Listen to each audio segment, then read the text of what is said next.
So what does this red frequency look like in action? How do you actually use it? So you don't have to know human design. That's my job, to know human design. When I deliver your report, I deliver it in very plain, easy to understand language, and I'll customize it directly for you.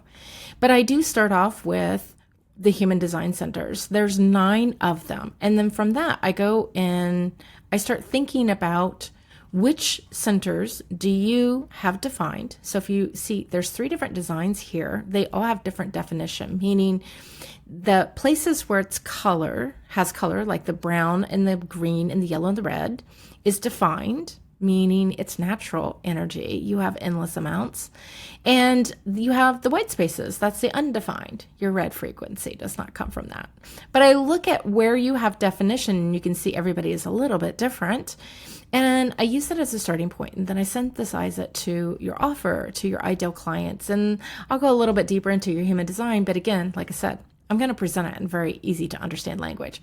So I thought what would be fun here is for you to get kind of like an idea of what does she actually mean, because I talk about real actionable things that you can use. It's not just wishy-washy. That was my first run of reports that I got for myself when I first started nosing around in human design, and I didn't know what the heck to do with it. It was fun. It felt like me, but I didn't know what to do. So actionable steps are really important. So if we just take a really simple phrase that someone might say when they're talking about, oh, this is what I do. I help you build a business that feels like you.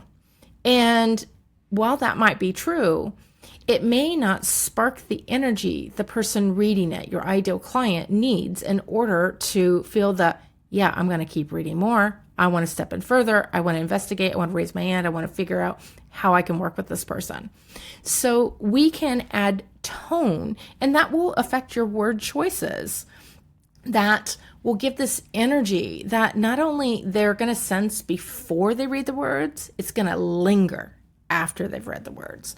So for example, on the head center right here, it is all about inspiration and opportunity. So you might say, instead of build a business that feels like you, spot the ideas that shape a business aligned to you. It's the same thing. It's just saying it in a slightly different way. Or if I come down here to the energy center, which is all about your self-love, and it's align your business with your purpose, not the other way around, because that's an important part about our identity.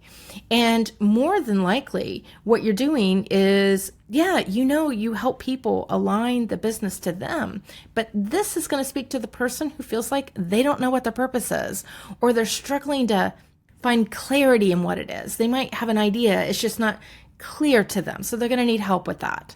Versus if we come down to the spleen, it's all about safety, well-being, think survival versus thrival.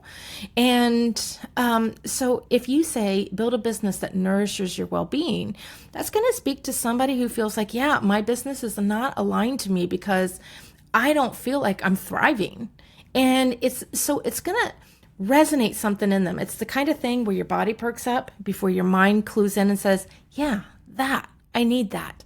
And it creates that visceral response. Often I feel it when I look at somebody else's content and they are speaking to me.